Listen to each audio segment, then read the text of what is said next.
क्या ही अच्छा होता कि अगर ये बातें आज से 13 माह पहले या 10 माह पहले हो गई होती और उस वक्त की जो रजीम थी जुडिशल हायरार्की में या उसके बाद ये केयर टेकर्स रहे उनके सामने भी आता तो ये मामला होता। टाइमिंग के हवाले से ज़रूर मैं स्पीकिंग फॉर माई सेल्फ मुझे इस बात की तकलीफ है। जुडिशल कमीशन की फॉर्मेशन जो है हम सीख कर रहे हैं, जो जिस किस्म का कमीशन ये बनाना चाह रहे हैं वो हम रिजेक्ट कर चुके हैं। वेलकम टू न्यूज़ लाइन, मैं हूं डॉक्टर मारिया जुल्फ़िकार खान। व्यूअर्स, रवां हफ्ते इस्लामाबाद हाई कोर्ट के जजेस के खत के बाद से मुल्क में सियासी बहस अदलिया और एग्जीक्यूटिव के ताल्लुकात के गिर्द घूम रही है। इसी तनाजुर में वज़ीर आज़म और चीफ जस्टिस की मुलाकात और सुप्रीम कोर्ट के फुल कोर्ट अलामिये में अदलिया के मामलात में एग्जीक्यूटिव की मुदाखलत बर्दाश्त न किए जाने का वाज़ेह पैगाम के बाद अब सूरत हाल किस तरफ जा रही है। और सबसे अहम सवाल ये है क्योंकि हस्बे मामूल मामला जो है वो पोलिटिसाइज हो चुका है।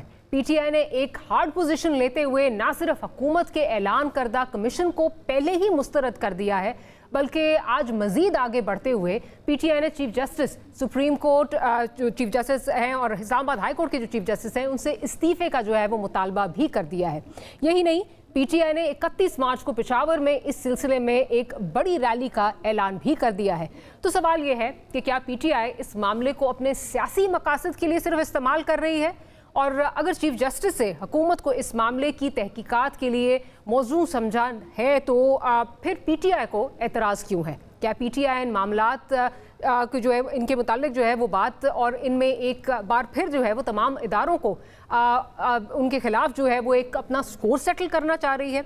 इस सूरत हाल पर बात करेंगे। साथ ही साथ मुश्तरका मफादात काउंसिल की तश्कील नौ के मामले पर भी बात करेंगे जिसमें वज़ीर ख़जाना के बजाय पहली बार वज़ीर ख़ारजा को जो है वो शामिल किया गया है। इस फोरम पर वज़ीर ख़ारजा की शमूलियत का फ़ैसला क्यों किया गया?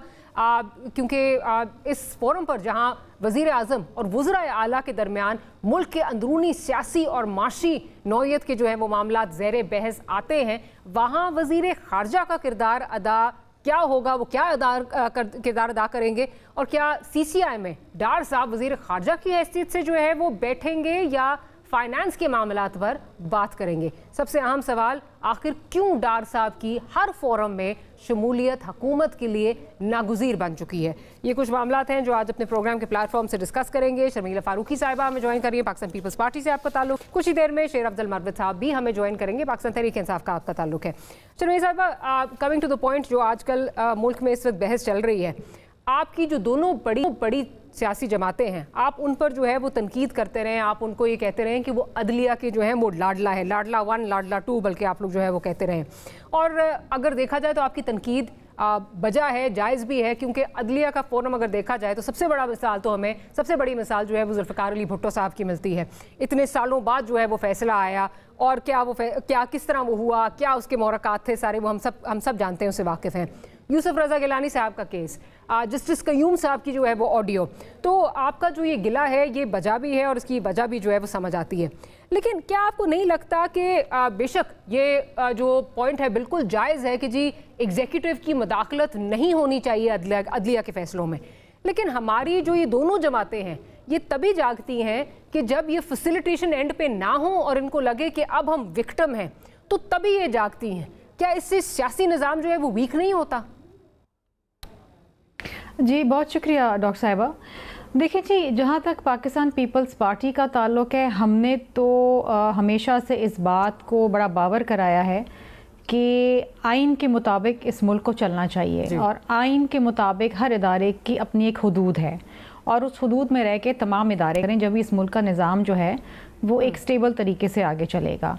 हमें अदालतों से इंसाफ मिले ना मिले, हमें अदालतों से शिकायत हो ना हो, हमने हमेशा ये कोशिश की है कि हमारे ख़िलाफ़ फ़ैसले भी आएँ तो भी हमने अदलिया का एहतराम किया। हमने कभी अदलिया पे चढ़ाई नहीं करी, ना हमने कभी हमला किया है, ना हमने उनकी दीवारों के ऊपर जो है कपड़े लटकाए हैं। हमने शहीद जुल्फ़िकार अली भुट्टो साहब को भी अदालती कत्ल कर दिया गया, उनको शहीद कर दिया गया, लेकिन हमारी हमेशा ये कोशिश रही कि हम सिस्टम में रह के सिस्टम को दुरुस्त करें और ना सिर्फ अपने लिए बल्कि सब के लिए इंसाफ के हवाले से आवाज़ भी उठाएं।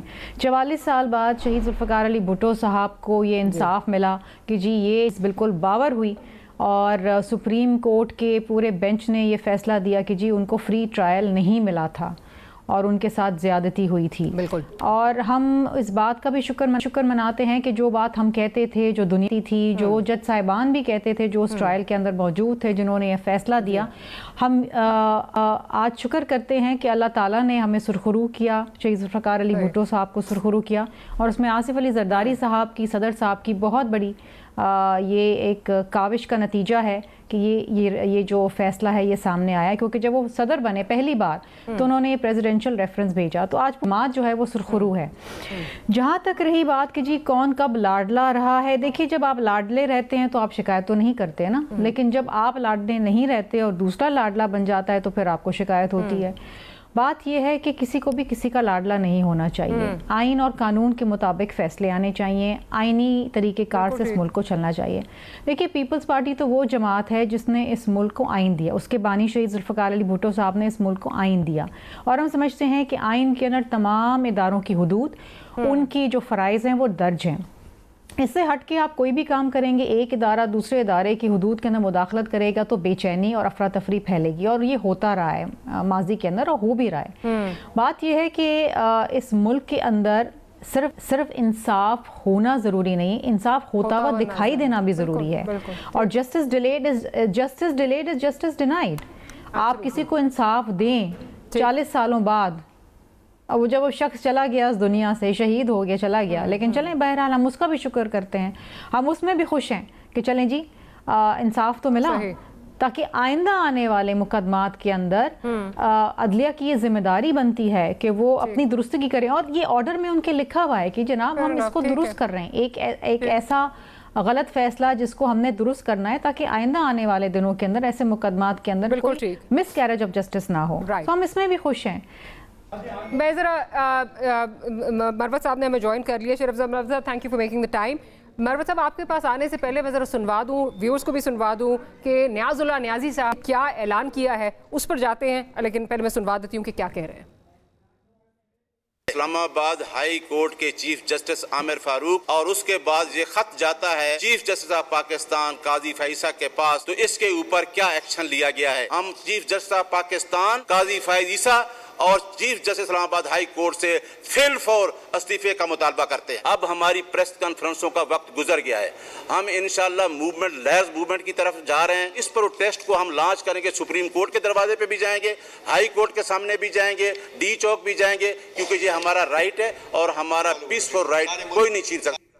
अच्छा मरवत साहब, आप इस वक्त तहरीक लॉन्च करने का कह रहे हैं, इस्तीफों का भी जो है वो मुतालबा कर रहे हैं। जहाँ तक कि आपका ये मुतालबा है कि एग्जीक्यूटिव की जो है वो इंटरफेरेंस नहीं होनी चाहिए जुडिशल मामलात में, मेरा नहीं ख्याल कि कोई भी आपसे जो है वो डिसएग्री करेगा। लेकिन सवाल ये है कि जिस वक्त कल जिस किस्म की आज ये 6 जजेस बात कर रहे हैं, जब कल शौकत सिद्दीकी साहब इसी तनाजुर में बात कर रहे थे, इसी तरह की बातें कर रहे थे, तब तो आप लोग जो है वो उनको क्रिटिसाइज़ करते थे, तब उनके खिलाफ जो है वो कंप्लेंट्स जो हैं वो जा रही थी। तो तासुर ये मिलता है कि जब तक आप फैसिलिटेशन एंड पे हैं आपको प्रॉब्लम नहीं है, लेकिन जैसे ही आपको लगे कि आपको जो है वो विक्टिम एंड पे, और ये आपकी PMLN की भी आपसे आने से पहले बात हो रही थी, तो तब आपको ये चीज़ें जो हैं वो याद आती हैं। क्या आप नहीं समझते कि ये not just your party but ये हमारी सियासी पार्टीज़ का जो है ये एक तजाद है, ये हमारे मुल्क का सियासी तजाद है, कॉन्ट्रडिक्शन है हमारी सियासी निज़ाम की? जी बहुत शुक्रिया आपका। शौकत अजीज सदीकी साहब ने अपनी पिंडी बार के इजलास से खिताब के दौरान जिन कुव्वतों की निशानदेही की थी, उन्हीं कुव्वतों की निशानदेही आज इन्हीं जज साहिबान ने की है।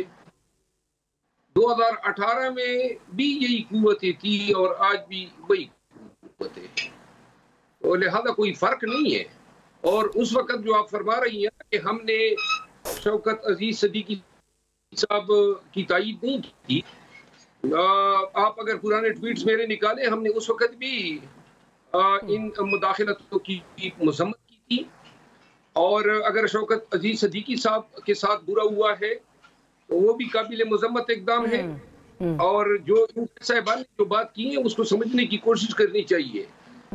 ये जज साहिबान और सदीकी साहब एक बात कह रहे हैं कि अदालती अमूर में इंतजामिया, एग्जीक्यूटिव और उससे वाबस्ता आर्गन्स दखील हो रहे हैं।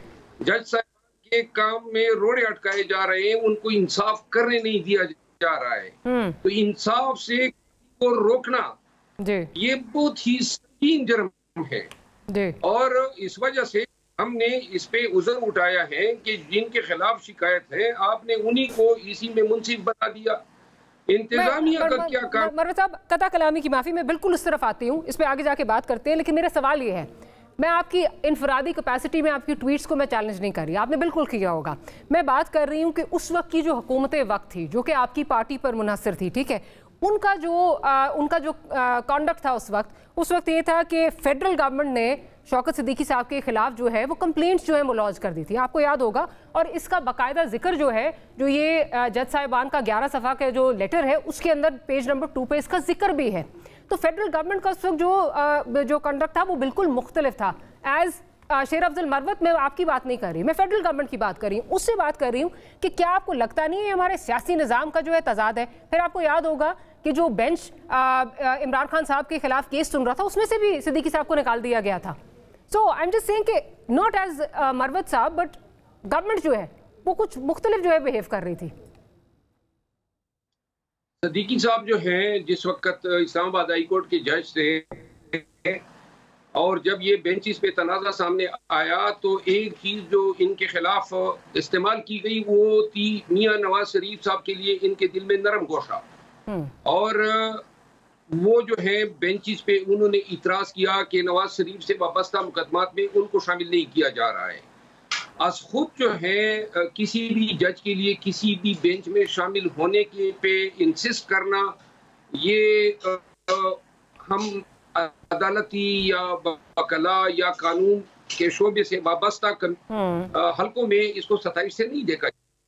लेकिन बेंच से निकाल देना, बेंच से निकाल देना, कंप्लेंट उनके खिलाफ जाना, क्या आप समझते हैं उनके खिलाफ कंप्लेंट जाना, बेंच से निकाल देना, क्या आप समझते हैं कि उस वक्त सिद्दीकी साहब के साथ गलत हुआ? आज आप समझते हैं गलत हुआ उनके साथ? नहीं, मैं उस वक्त भी समझता था। सिद्दीकी साहब जो है कुछ जो अंदाज अदायगी था उससे शायद मेरा इख्तिलाफ रहा है, यानी कि उस वक्त का मेजर जनरल फैज से उनका मिलना, किसी भी सिटिंग जज का मुलाकात करना, फिर उन जेर समात मुकदमात पे इस तरह की गुफ्तगू करना, ये मिसकंडक्ट के जुमरे में आता है। लेकिन सिद्दीकी साहब जो है उसका मिलना नहीं चाहिए था, लेकिन वो एक अपराइट जज थे, दलेर जज थे और इसके अलावा उनके इस मौक़िफ़ की 100% तायीद उस वक़्त भी की, आज भी करता हूँ कि इंटेलिजेंस एजेंसीज का अदालती अमूर में मुदाखलत बिल्कुल नहीं होनी चाहिए और ये इंतहाई संगीन नवीयत का केस है। अब जो मुकदमा फैसला हुआ है शौकत अजीज सिद्दीकी साहब का, जो फैसला सुप्रीम कोर्ट ने दिया है, शायद ये तवक्को नहीं की जा रही होगी कि इसका ये टेक आएगा, क्योंकि उस मुकदमे में के फैसला करने से सिद्दीकी साहब को उन इल्जामात को इम्प्लाइडली शायद कंडोन किया गया या उसके मौक़िफ़ को दुरुस्त तस्लीम किया गया।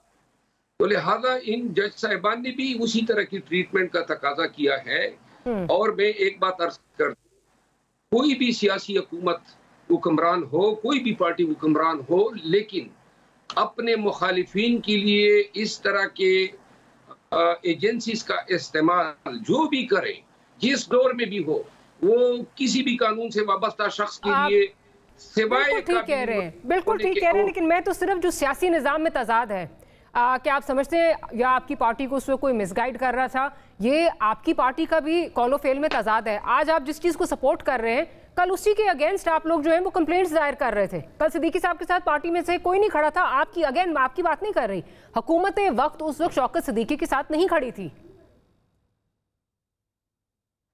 मेरा ख्याल ये नहीं है कि जज साहिबान के साथ हुकूमत वक्त का कड़ा होना या न कड़ा होना कोई मानी रखता है। असल चीज होते हैं असूल, प्रिंसिपल्स के साथ। बिल्कुल बिल्कुल असूल होते हैं और ये असूल हर एक पार्टी को बनाना चाहिए कि एक तो बिल्कुल इस पे जीरो टॉलरेंस होनी चाहिए, अदालती अमूर की नॉन एक्टर का दखील होना, नंबर 1।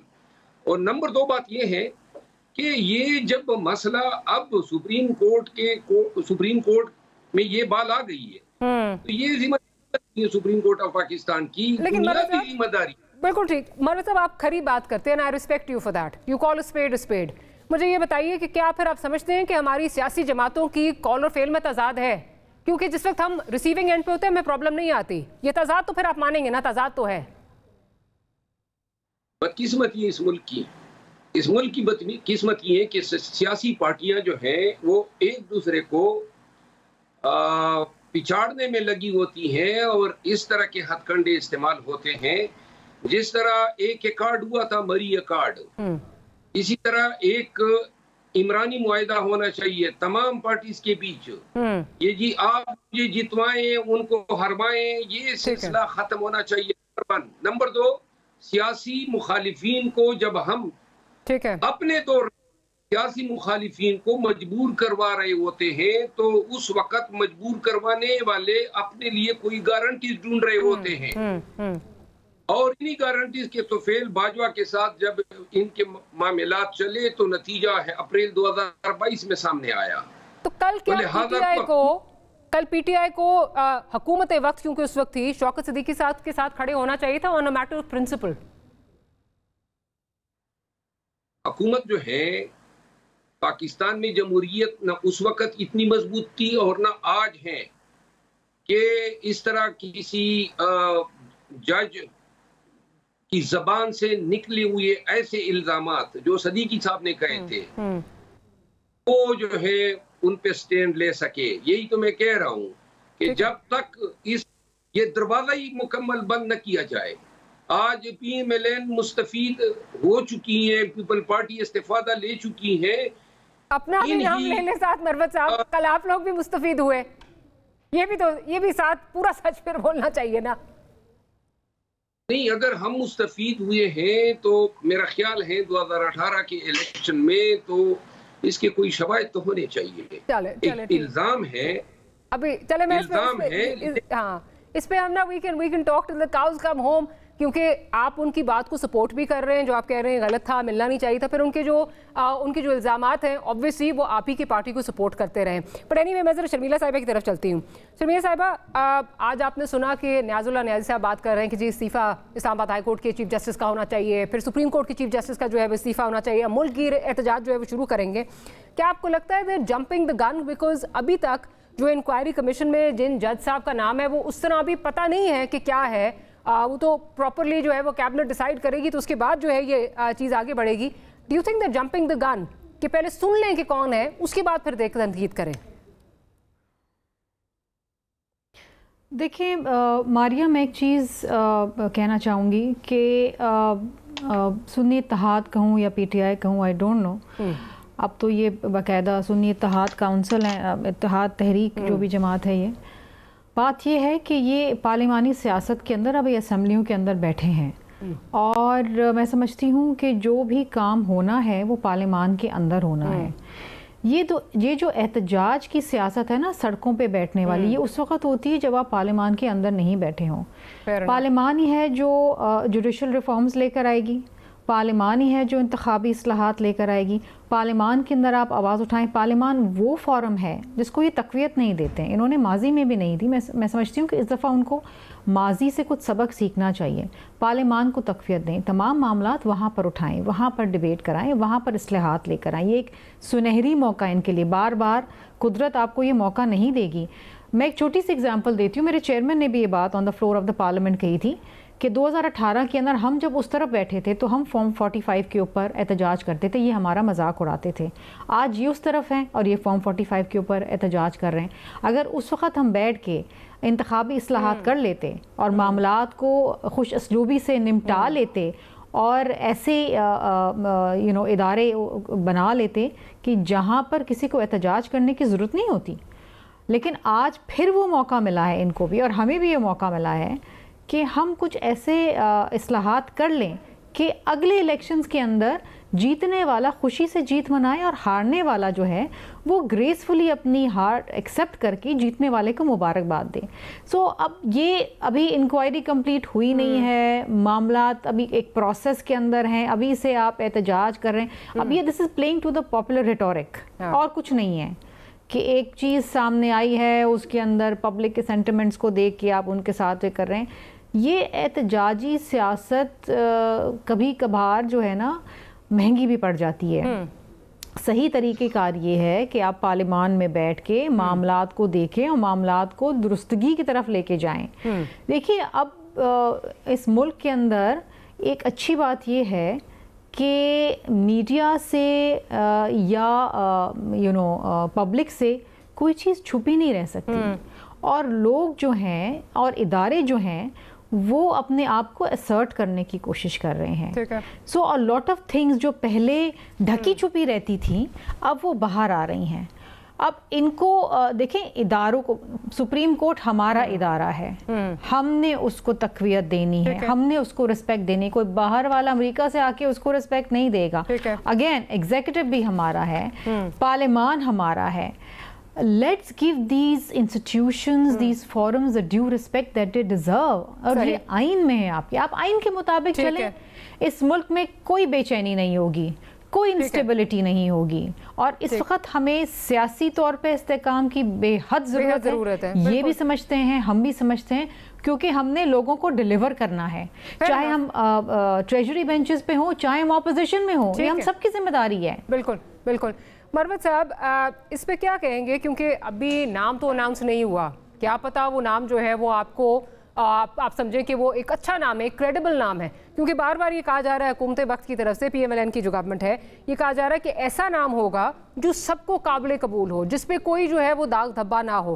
तो बेशक आप ये एहतजाज की कॉल बाद में देते, but don't you think you jumping the gun? अभी नाम अनाउंस नहीं हुआ, उससे पहले आपने एहतजाज की जो है वो कॉल भी दे दी है और ये कह रहे हैं कि हम बाहर निकलेंगे। पहले तो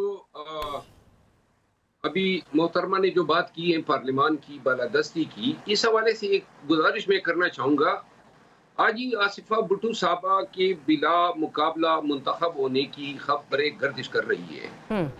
तो मोहतरमा से सिर्फ इतना पूछो कि इस ऐवान में जब आसिफा बीबी तशरीफ लाएगी तो जो हमारा उम्मीदवार है जो इनके मुकाबले में कंटेस्ट कर रहा था और जिनको इन्होंने 4 अयाम से अगवा किया हुआ है, तो ऐसे ऐवान में उनको लाना है ताकि, और ये किस तरह की जमहूरियत जो है और किस तरह की अखलाकी अकदार है कि मुकाबिल को जो है आप उनसे हक मुकाबला करने का छीन रहे हैं, और किस भूंडे अंदाज में कि आप उसको अगवा करते हैं। तो लिहाजा, और ये हमारे ऐवान में कितने हमारे साथ ऐसे लोग बैठे हैं जो जेन्युइनली अवाम के वोटों से आए हैं। इस ऐवान की इससे बड़ी पामाली क्या हो सकती है कि अजनबी लोग यहाँ पे बैठे हुए हैं, फार्म 47 पे उन्होंने अपने आप को MNA बनाया हुआ है। फिर आप ये देखें, जो अभी आपने बात की है, ये जो एहतजाज है हमारा, ये एहतजाज तो हमने पहले से अनाउंस किया हुआ था, और इसके लिए हमने कोई 16 दिन कबल दरखास्त दी थी डिप्टी कमिश्नर इस्लामाबाद को, फिर मैंने रिट दायर की। लेकिन आप तो न्याजुल्ला न्याजी साहब इसको जवाब बना रहे हैं ना, ये 6 जजेस वाला मसला जो है, उन्होंने कहा जी प्रेस कॉन्फ्रेंसेस नहीं होंगी, अब इस्तीफा भी दें दोनों चीफ जस्टिसेस, और हम सड़कों पर होंगे, हम एहतजाज भी करेंगे, उससे भी तो जोड़ रहे हैं वो। ये हमारे एहतजाज के अब 3 नुकात हो गए हैं।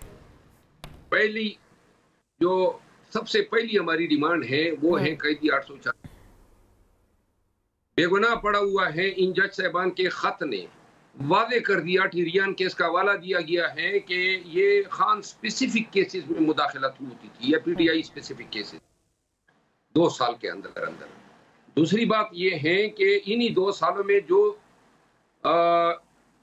पीपल पार्टी और PMLN के कायदीन पे जो इंसाफ की इनायात की शक्ल में जो बारिशें हुई, मियां नवाज शरीफ साहब जल्दी जल्दी बरी हो गए, बगैर कड़ी लगे, जरदारी साहब, मकसूद चपड़ासी, शहबाज शरीफ के बेटे हमजा शहबाज, मरियम नवाज शरीफ साहिबा और उनके 2 भाई, और जितने भी थे, और अरबों रुपए की इनके खिलाफ करप्शन के इल्जामात थे।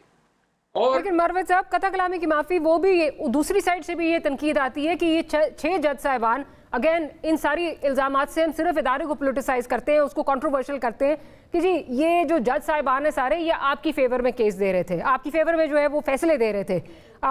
टीरियन वाइट केस का जो है वो आता है, उसके बाद कुरैशी साहब को, असद कैसर साहब को, असद उमर साहब को जो है वो बेल देने का मसला आता है, फिर शहरियार अफरीदी, शंदाना गुलजार, ये दूसरी साइड से ये इल्जामात आप पे भी आ रहे हैं।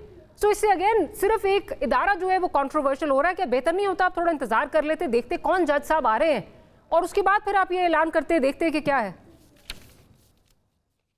आप जमानतों की बात कर रही हैं? जी, जमानतों की बात कर रही हैं। मैं कह रही हूँ ये कि आप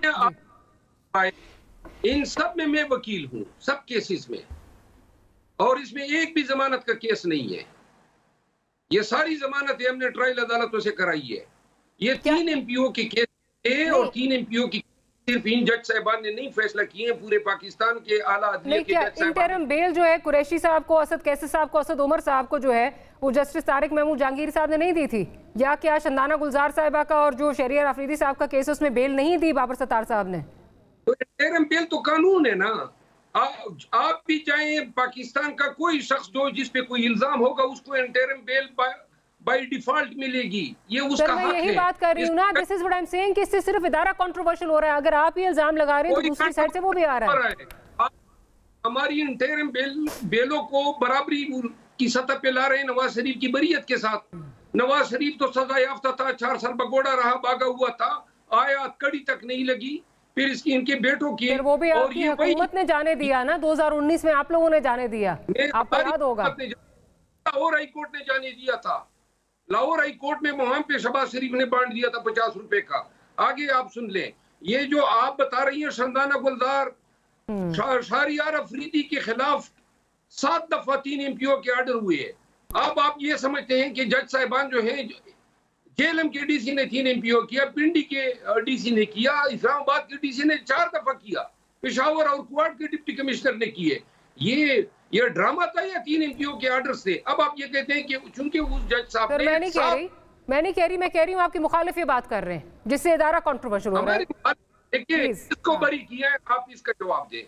तो हमें तो सजाओं पे सजाएं मिल रही हैं। खान साहब जो है खाना में सजा याफ्ता होता है। मुझे क्विकली इसका जवाब दे दीजिए कि आप नहीं समझते कि इंतजार कर लेना चाहिए कौन सा नाम आता है और उसके बाद फिर आप ये तनकीद करें या आप अपना एहतजाज का ऐलान करें? से गलत है तो किस चीज का इंतजार? एग्जीक्यूटिव के खिलाफ इल्जाम है और आप कहते हैं एग्जीक्यूटिव इसमें मुंसिफ हो, इसी में तफ्तीशकार हो, इसी में जिम्मेदारी। जज साहब है, कोई रिटायर्ड जज साहब की बात हो रही है, जुडिशरी से ही होंगे? नहीं, जुडिशरी से नहीं होंगे। ये अमल कौन कर रहा है? ये इसका इख्तियार के पास है। कमीशन ऑफ इंक्वायरी एक्ट 17 के तहत हम ये चाहते हैं कि आप एग्जीक्यूटिव से क्यों तो इंक्वायरी करा रहे हैं, अदलिया खुद क्यों नहीं करती है? देखिए, ट्राइकाटमी है अदलिया, मुकन्नना और इंतजामिया। अदलिया में भी तो फिर आपकी अपनी जो है, आपको बहुत सारे जजेस पे जो है वो एतराज है। चलिए, मुझे I am sorry, I have to close this segment. Sharaf साहब, आपका बहुत शुक्रिया कि आपने प्रोग्राम के लिए वक्त निकाला। एक छोटी सी ब्रेक का कहा जा रहा है, ब्रेक से हाजिर होते हैं तो गुफ्तगू को यहीं से कंटिन्यू करेंगे।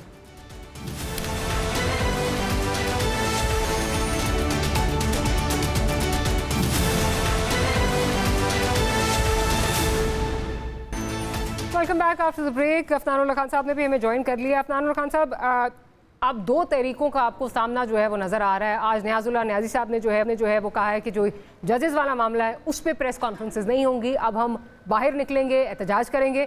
लाइकवाइज पीडीएम के सरबराह आपके इत्तेहादी मौलाना फजलुर रहमान कह रहे हैं वो मुल्क गिर एहतजाज जो है वो करेंगे।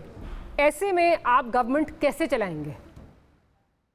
जी, बिस्मिल्लाह रहमान रहीम। देखें, मौलाना फजलुर रहमान साहब का भी और पीटीआई का दोनों का जो है वो राइट है एहतजाज करने का, और वो अपना राइट जो है वो एक्सरसाइज कर सकते हैं। मेरा ख्याल है कि पीटीआई जो है वो जजेस वाले मामले को पोलिटिसाइज करने की कोशिश कर रही है और ये एक अच्छी बात नहीं है। हमने जब इंक्वायरी कमीशन जो है वो बना दिया है और एक अच्छी रेपुटेशन के जज को इंशाल्लाह उस पर अपॉइंट कर देंगे एज चेयरमैन, तो उसकी इंक्वायरी की जो रिपोर्ट है वो कुछ अरसे में आ जाएगी। अगर तो उसकी इंक्वायरी कहीं रुकती है या कोई उसके अंदर मसला आता है तो चलो फिर भी समझ में आती है, मगर ये जो है ये देर जंपिंग द गन, तो इनको चाहिए कि थोड़ा सा वेट कर लें। और जो मामला जो है वो हम भी ये चाह रहे हैं कि एक बड़ा संजीदा मामला है, तो उसके बाद जो है वो उसको इस तरह लाइटली जो है वो नहीं लेना चाहिए। लेकिन अनफॉर्चुनेटली पीटीआई जो है वो हर चीज़ के अंदर आपको पता ही है पॉलिटिक्स करते हैं, तो वो इसको भी पोलिटिसाइज करने की कोशिश कर रहे हैं। बिलखुसूस अगर आप आज उनके सुने रऊफ साहब का जो उन्होंने कहा है वो इंतहाई अफसोसनाक है, जो बारे में इस तरह बात करना। एक तरफ आप जो है वो उन्हीं से इंसाफ मांग रहे हैं दूसरी तरफ आप उन्हीं को इस तरह जो है वो मलाइन कर रहे हैं। अनफॉर्चुनेटली सियासी वतीरा बन गया है ना अफनान साहब, कि जो जज मर्जी का फैसला ना दे वो ख़राब है, वो कंट्रोवर्शियल है। लाइकवाइज अगर आज सूट करता है कि आप फैसिलिटेशन एंड पे हैं तो जजेस आपको जो है वो ठीक लग रहे हैं, कल नहीं होगा तो आप उनके खिलाफ जो है वो बात कर रहे होंगे। प्रॉब्लम ये कि ये हमारी सियासी निज़ाम का जो है डायकॉटमी है कि प्रिंसिपल्स के साथ कोई नहीं खड़ा, सियासी पर्सनल मफादात के साथ सारे खड़े हैं। देखिए, आपकी बात को मैं आगे लेके जाता हूँ और आप ये देख लें कि पेशावर हाई कोर्ट का डिसीजन आ चुका है जिसके तहत हमें अलाउ कर दिया है कोर्ट ने कि हमारे लोग ओथ ले सकते हैं, मगर अब PTI जो है वो इजलास ही नहीं बुला रही ताकि जो है वो ओथ ना लिया जा सके। और ये मतलब इसकी वजह से सेनेट के इलेक्शन जो है वो ख़राब होंगे, ज़ाहिर है, क्योंकि वो भी फर्दर डिले हो गए। तो ये एक अनफॉर्चुनेट है मामला। और ये मतलब आप एक तरफ आप कहते हैं कि जी आइन और कानून हो, दूसरी तरफ आप पेशावर हाई कोर्ट के फैसले को आप बिल्कुल किसी खातिर में नहीं लेके आ रहे। You're endorsing my point of view। मीठा मीठा आप कड़वा कड़वा थू थू सबके लिए ऐसे ही है। अज़र सिद्दीक साहब ने भी ज्वाइन कर लिया, जरा मुझे उनकी तरफ अगर जाने दीजिए। अज़र सिद्दीक साहब, ये हमने देखा है माजी में तहरीकों की अगर बात हो, एहतजाज की बात हो, इनसे अचीव जो मकासद है कि जी गवर्नमेंट चली जाएगी, फलाना रिजाइन कर देगा, दैट डजंट हैपन। सिर्फ एक पॉलिटिकल एनार्की आती है जिससे जो नुकसान होता है वो मुल्क को होता है। तो क्या अचीव करेंगे इन तहरीकों से जो आज नियाजुल्लाह नियाज़ी साहब ने जो अनाउंसमेंट की है?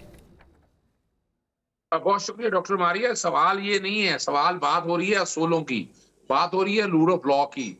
आईन पाकिस्तान 1973 ने ट्राइकॉटमी ऑफ पावर्स को डिफेंड किया है और कहा है जो अदलिया की आजादी। देखिए, हमारा ये जो इशू जो है ना, ये जजेस के हवाले से कमीशन के कॉन्टेक्स्ट में जो बातें आई हैं, ये इशू पाकिस्तान तहरीक इंसाफ का नहीं, ये वकला बरादरी का भी है। इसलिए वकला बरादरी बाकायदा आने वाले दिनों में तहरीक भी शुरू करने वाली है।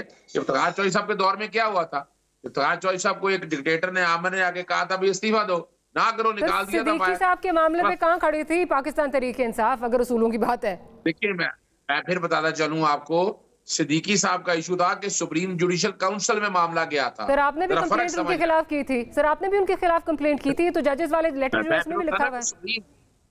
लेकिन ना सुप्रीम जुडिशियल काउंसिल में गया ना, हम तो फोरम की बात कर रहे हैं। सुप्रीम जुडिशियल काउंसिल में गया, सुप्रीम जुडिशियल काउंसिल ने इसकी इंक्वायरी की, बड़ा एपेक्स फोरम है, उस इंक्वायरी के ऊपर आकर उन्होंने बाकायदा तहकीक की और जज को निकाला। अब तो बात बड़ी वाज़ेह है, अब तो इन्हें मानना चाहिए, यानी जो जस्टिस शौकत सिद्दीकी वाला मामला है वो अब और कौन सा मामला है, तो इन्हें परेशान क्यों है इस बात, और ये डर क्यों रहे इस बात से कि अगर जुडिशियल कमीशन बने तो ये इंक्वायरी कमीशन क्यों बनाना चाहते हैं? भाई इनका, और मैं आपके प्रोग्राम में कह रहा हूँ, मैं चैलेंज करने जा रहा हूँ कि जो इंक्वायरी कमीशन है गवर्नमेंट नोटिफाई तो करे, उसको चैलेंज करेंगे हम, उनका तो ताल्लुक ही नहीं। जो बात बारीक समझने वाली है, बारीक बात ये है कि ये जुडिशियल कमीशन के सामने, सुप्रीम जुडिशियल काउंसिल के सामने क्यों मामला गया। आर्टिकल 209 सब आर्टिकल किसी ने पढ़ा नहीं, कोड ऑफ कंडक्ट जजेस का पढ़ा नहीं है। ये शिकायत अब नहीं है, ये पहले मई 2023 में गई, फिर फरवरी में गई, और मौजूदा चीफ जस्टिस साहब हैं उनके नॉलेज में ये सारी बात थी। वो सीनियर प्यूनिश जज थे, ये अपना फरवरी 2024 में वो अपना चीफ जस्टिस थे भाई, और ये मामला डायरेक्ट एक्यूजिशन है chief justice Islamabad high court के ऊपर। उन्होंने अपना स्पेशल काउंसिल को 2 एक्शन लेने चाहिए थे, उन्हें chief justice Islamabad high court के बारे में एक्शन लेना चाहिए था। और दूसरा जो है ये चूंकि जजेस में मामला है, और इसमें अब ये जो हम नहीं समझते, वकला बरादरी ने पसंदगी का इजहार किया चीफ जस्टिस साहब का वजीर आजम से मिलना और बैठ के उनसे ख्वाहिश का इजहार करना। आप अदलिया की आजादी को कॉम्प्रोमाइज कर रहे हैं। आप अपना बनाए कमीशन, जैसे मेमो कमीशन बना था, मेमो कमीशन में भी क्या हुआ, सुप्रीम कोर्ट ने टेकअप किया, 3 चीफ जस्टिस बैठे थे मुतलका हाई कोर्ट के, वो आगे बैठ के इंक्वायरी करें तो ठीक है। हम इनके पॉइंट आप कहा कि मैं जरा शर्मिला साहब से एक पॉइंट ले लूं। शर्मिला साहब, आपने दोनों साइडों के जो है वो आर्ग्यूमेंट सुन लिए हैं। अगर PTI सड़कों पर होती है, आप उसको उस कैबिनेट का हिस्सा तो नहीं है लेकिन गवर्नमेंट का हिस्सा तो है, आप गवर्नमेंट को सपोर्ट कर रहे हैं, आप चाहते हैं गवर्नमेंट चले, कैसे फिर चलाएंगे? मारिया, एक चीज़ मैं बड़े वाज़े तौर पे क्लियर करूँगी कि बड़ी एम्बिग्विटी इस बात पे कि हम गवर्नमेंट का हिस्सा नहीं है लेकिन हम गवर्नमेंट हैं। देखिए, हमने प्राइम मिनिस्टरियल कैंडिडेट जो PMLN का था उनको बिल्कुल सपोर्ट किया, लेकिन जहाँ तक दीगर मामला आते हैं उसमें पीपल्स पार्टी की अपनी एक पोजीशन है। इसका मतलब ये नहीं है कि हर सही गलत के अंदर पीपल्स पार्टी प्राइम मिनिस्टर या उसकी कैबिनेट को सपोर्ट करेगी। हम पार्लिमानी सियासत में बिलीव करते हैं। We believe in the supremacy of law, we believe in the supremacy of the parliament, और हम समझते हैं कि हम पार्लिमान में रहकर अच्छी लेजिस्लेशन कर सकते हैं, मामलात को उठा सकते हैं, क्योंकि ये वो फोरम है जहाँ पर मामलात की दुरुस्तगी की राह नज़र आती है। यही वो तरीका है जहाँ पर आप हुकूमत को बावर करा सकते हैं कि सही फ़ैसले करे और गलत फ़ैसलों से गुरेज करे। अब अगर देखिए सुन्नी इत्तेहाद तहरीक एहतजाज करती है सड़कों पे, इस मामले को देखना और इसको डील करना ये खालिसतन हुकूमत का काम है, ये हमारा काम नहीं है। हाँ, हम एक चीज़ में बिल्कुल बिलीव करते हैं और हम ये कहते भी हैं, और पार्लियामान में हमारा ये बड़ा वाज़े मौक़िफ़ है कि ऑपोजिशन को एक बहुत ही पॉजिटिव मैनर के अंदर इंगेज करना ये हुकूमत वक्त का काम है। ये हमेशा होता है। जब हम भी हुकूमत में थे तो हमने भी ऑपोजिशन को इंगेज रखा, बिकॉज पार्लियामान चलेगी ही उस वक्त जब आप ऑपोजिशन को के साथ एक अच्छा वर्किंग रिलेशनशिप रखेंगे। अब उनके अगर कोई तहफ़्फ़ुज़ात हैं, इशू हैं, तो उनको आप डील करें। बिकॉज एम्बिग्यूटी तो ये भी है कि आप जो अब ये चेयरमैनशिप मेजर पार्लियामेंट्री कमेटीज़ की हैं, you're eyeing that is well, but आप ट्रेजरी बेंचेस पे भी हैं, लेकिन आप ये भी कहते हैं कि हम हुकूमत वक्त नहीं है, तो एम्बिग्यूटी तो वहाँ पर भी है ना। तो अगेन ओनस तो आप पे आएगा ना। दैट्स मैं यही तो कह रही हूँ। देखिए मारिया, नहीं ओनस हम पे इसलिए नहीं आएगा मारिया, because we are not part of the cabinet. Government executive is the prime minister and the cabinet, we are not part of the cabinet. जहाँ तक कमेटीज़ की चेयरमैनशिप का ताल्लुक है, वो तो अपोजिशन में भी जाएगी और वो बाकी लोगों में भी जाएगी। तो जितना हमारा हिस्सा बनता है वो हमें मिलेगी, जितना अपोजिशन का हिस्सा बनता है वो हमको मिलेगी। ये तो एक पार्लियामेंट्री फॉर्म ऑफ गवर्नमेंट का काम है, that has nothing to do with him. I agree, but हमें तो अभी तक सीट से अलॉट नहीं हुई है मारिया, हमें तो अभी तक सीट से अलॉट नहीं हुई है। हम तो इंतजार कर रहे हैं कि हमें सीट तो अलॉट कर दें। बात ये है, नहीं देखिए बात ये है, हमने तो पार्लियामान में बैठ के, मेरे चेयरमैन ने तो बड़ा वाज़ेह किया है, इनकी जो एक डिमांड थी कि 9 मई के वाक़यात के ऊपर एक जुडिशल कमीशन बनाए, हम तो उसकी तायीद कर रहे हैं। हमने वही डिमांड रिट्रेट करी कि बननी चाहिए कमीशन। हम तो इनके मतलब की भी बात कर रहे हैं, बिकॉज हम समझते हैं कि this is a genuine demand, हम इसको अपोज नहीं कर रहे। अब इशू ये है कि देखिए किस तरीके से हुकूमत इनको एंगेज करती है, ये एक बहुत बड़ा चैलेंज नो डाउट हुकूमत के लिए होगा, बट आई एम श्योर ये इस पे पूरी कोशिश करेंगे कि ये उस पर एक अच्छी तरीके से इस ऑपोजिशन के मामलात को भी आगे लेके चलें।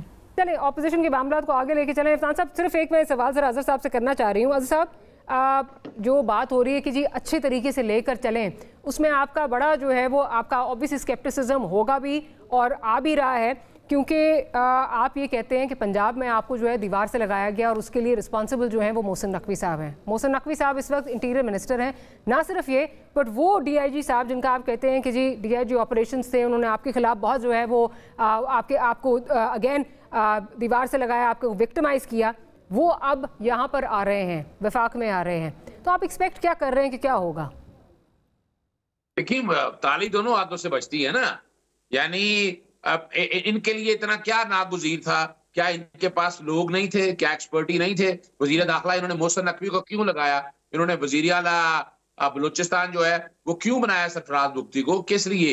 कि वो जो निगरान सेटअप में जो लोग थे तो उनको तो रखना ही नहीं चाहिए था, दूर दूर तक नहीं रखना चाहिए था। तो फिर आप क्या एक्सपेक्ट कर रहे हैं? जब एक माजी का आपके पास एग्जाम्पल भी है, क्या एक्सपेक्ट कर रहे हैं फिर? देखिए, हमें तो नजर आ रहा है ना कि इन्होंने दीवार के साथ लगाना है। हमें क्या जरूरत पड़ी है? हम तो अपनी आवाज उठाएंगे, हम सड़कों पर भी आएंगे, हम एहतजाज भी जारी रखेंगे, पार्लियामेंट के अंदर भी अपना एहतजाज जारी रखेंगे। लेकिन ये कहना कि हम अपना हक छोड़ दें, हम इस चक्कर में कि इनके साथ बैठ जाएं, इनकी हुकूमत को तस्लीम कर लेंगे, लेजिटिमेट गवर्नमेंट है, ये नहीं है। ये फॉर्म 47 के नतीजे में आने वाली है। फॉर्म 45 तो बड़ा क्लियर है, और उसके लिए हम देखें जो ट्राइब्यूनल में भी जा रहे हैं, इलेक्शन कमीशन भी, हम अपनी अदालती जंग, और मैं बता दूं आपको कि जो इस्लामाबाद हाईकोर्ट के अलावा लाहौर हाईकोर्ट में भी किसी दिन आप एक जैसा आपने इस्तीफा दिया हुआ है ना, बाकी भी देख लें। लाहौर हाईकोर्ट ने अगर मेरिट पे कई काम किए होते तो ये हालात ना होते। अब मेरे पास तो बहुत सी चीजें हैं, किस दिन बता दूंगा मैं आपको वो भी। चले, अफनान साहब जो भी एक सवाल रेज कर रहे हैं अज़र सिद्दीक साहब कि जी क्या वजह है कि आपने मोहसिन नकवी साहब को लगाया, तो उससे चले, एक तो जो इनका तासुर है वो तक़वियत पकड़ता है कि इनको दीवार के साथ लगाना है, लेकिन दूसरी साइड पे ये भी बड़ा स्ट्रांगली नज़र आ रहा है कि prime minister by the day is becoming powerless. मतलब नकवी साहब उनकी चॉइस उस तरह तो नहीं है। फिर उसके बाद दीगर फैसलों को अगर देखा जाए, इरसा के चेयरमैन का हो, यू टर्न आपको लेना पड़ा। प्राइवेटाइजेशन कमेटी में डार साहब को आपने लगाया, फिर आपको उस पर यू टर्न जो है लेना पड़ा। अब एक नया तनाज़ा जो है वो इकोनॉमिक कोऑर्डिनेशन कमेटी का है, जहां आपने डार साहब को लगा दी है, और वहां पर भी ये नज़र आ रहा है कि आपको फिर से जो है वो यू टर्न लेना पड़ेगा। CCI कता कलामी की माफ़ी, CCI। देखिए, मेरा ख्याल है इकोनॉमिक कोऑर्डिनेशन कमेटी वाला मामला को प्राइवेटाइजेशन में वो है, इकोनॉमिक कोऑर्डिनेशन कमेटी के मामले के ऊपर जो है वो शायद यू टर्न हुआ था, जो मुझे याद है। और काउंसिल ऑफ कॉमन इंटरेस्ट वाला जो मामला है वो तो काउंसिल ऑफ कॉमन इंटरेस्ट का जो है वो ज़ाहिर है फाइनेंस और इकोनॉमिक्स से डायरेक्ट ताल्लुक नहीं होता। उसके अंदर कोई सीनियर मिनिस्टर आप लगा सकते हैं, प्राइम मिनिस्टर का प्रेरोगेटिव है। तो मेरा ख्याल है इसको हर चीज़ को अब हर चीज़ में इस तरह भी नहीं ढूंढना शुरू कर देना चाहिए। Sir, council of common interest में क्या डार साहब का काम है वैसे, अगर एक्सप्लेन कर दीजिए। उसमें तो जो बाकी आपके जो चीफ मिनिस्टर्स हैं उनकी और माशी मामला जो हैं वो तय होने, तो फाइनेंस मिनिस्टर का तो वहाँ पे काम नज़र आता है। फॉरेन मिनिस्टर का क्या काम है वहाँ पर? देखिए, कोऑर्डिनेशन जो है वो गवर्नमेंट ने करनी होती है डिफरेंट चीफ मिनिस्टर्स की, और जो भी मामला होते हैं उसको लेके चलना होता है। तो प्राइम मिनिस्टर का प्रेरोगेटिव है ना, वो लगा सकते हैं, उन्होंने लगा दिया।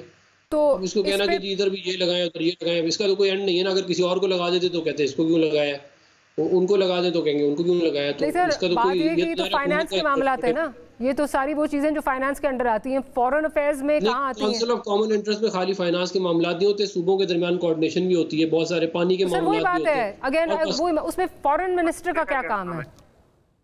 देखिए, डार साहब का बड़ा एक्सटेंसिव बैकग्राउंड है। अगर फर्ज करें आपकी बात 2 मिनट के लिए मान भी लेते हैं, तो उनका बड़ा एक्सटेंसिव बैकग्राउंड है फाइनेंस और इकोनॉमिक्स का। अगर उसमें लगा दिए तो उसमें क्या बुराई है? मतलब बात ये है ना कि इंटायरली डोमेस्टिक एजेंडा है, फॉरेन का इससे कोई ताल्लुक नहीं है। बट हैविंग सेड दैट, क्या ये हम यकीन रखें कि इस पे कोई यू टर्न नहीं होगा, ये इसी डार साहब ही रहेंगे? देखिए, मुझे उम्मीद इसी बात की है कि डार साहब ही रहेंगे इसके ऊपर, क्योंकि ये मेरे नज़दीक जो है ये ठीक मामला है। वैसे तो प्राइम मिनिस्टर का जो है वो प्रेरोगेटिव है, वो जिस मर्जी को लगाएं, जिस मर्जी को हटाएं। चले शर्मीर साहब, बेशक जो है वो प्रेरोगेटिव प्राइम मिनिस्टर का है, but technically speaking what do you think, CCI में फाइनेंस मिनिस्टर समझ आता है, फॉरेन मिनिस्टर समझ नहीं आ रहा कुछ? मारिया, अब इसमें मैं क्या कहूँ? I mean yes, it is the prerogative of the prime minister, लेकिन ये पहली बार हुआ है कि फाइनेंस मिनिस्टर को हटा के फॉरेन मिनिस्टर को रखा है। अब वो फॉरेन मिनिस्टर को इसलिए रखा है क्योंकि वो इसाक डार साहब इज़ द फॉरेन मिनिस्टर। तो बात यहाँ शख्सियत की है, पोर्टफोलियो की नहीं है एक्चुअली। बज़ाहिर तो ये नज़र आता है। अब कितना उनका एक्सपीरियंस है फाइनेंस में, क्या है नहीं है, और अगर ऐसी बात है तो फिर उन्हीं को फाइनेंस मिनिस्टर बना देते, औरंगज़ेब साहब को लाने की क्या ज़रूरत थी? अब ये तो जवाब हुकूमत के जो नुमाइंदे हैं वही दे सकते हैं, मैं तो नहीं दे सकती। But again this is again it's the first time Pakistan की तारीख में कि foreign minister is a member of that committee. Aziz Siddique साहब, again this is also a first. This is also a first as a Siddiq साहब, but do you think it will be able to sustain? अच्छा, नहीं, देखिए, मैं doctor साहब दिल पे हाथ रखे बात पर मैं जो कि तहकीक के साथ बात कर रहा हूँ। हमारे यहाँ शहबाज शरीफ जो है सब मुलाजमत करने आए हैं इस वक्त। तो डिफेक्टो वजीर आजम जो है वो मोहसिन नकवी है या औरंगजेब है, ये कहाँ से आ गए? इन बेचारे का ये सिर्फ एक वो अपना मिट्टी का बावा जो है ना वो बिठा दिया हुआ कुर्सी के ऊपर, और उसकी देखिए सबसे अहम थी इकोनॉमिक कोऑर्डिनेशन कमेटी, सबसे अहम वो ये मुश्तरका मुफादात काउंसिल। तो वैसे भी वो क्या है, 3-4 तो इशू हैं, रेलवे है, पानी है, अपना और 5-6 तो इशू हैं जो मुश्तरका मुफादात काउंसिल, और वो सूबों की कोऑर्डिनेशन के हवाले से मामला है। उसमें कोई बड़ा इतना काम नहीं है, और उसमें भी वो कल कोई पता नहीं है। कल किसी ने कहा कि वजीर आजम ताकतवर, अभी आप सिर्फ इतना देख रहे ना कि निगरान वजीर आजम ने ना वजीर आला ने अपनी मर्जी का IG सिंध लगवाया, IG इस्लामाबाद लगवाया है। और जो कह रहे हैं ना वजीर दाखिला वजीर दाखिला भी उन्हीं की मर्जी का लगा है। वो उस्मान अनवर को चाहते थे, लेकिन वो उस्मान अनवर को पंजाब में अनफॉर्चुनेटली मुझे इंटरजेक्ट करना पड़ेगा। सिद्दीक साहब बहुत शुक्रिया, शर्मीला साहिबा और अफनान साहब, thank you for making the time. Remains to be seen के पॉलिटिकल स्टेबिलिटी आती है कि नहीं, जिस तरह जमातें कह रही हैं हम सड़कों पर होंगे, रिमेन्स टू बी सीन। आपसे मुलाकात होगी कल। गुड नाइट और अल्लाह हाफिज़।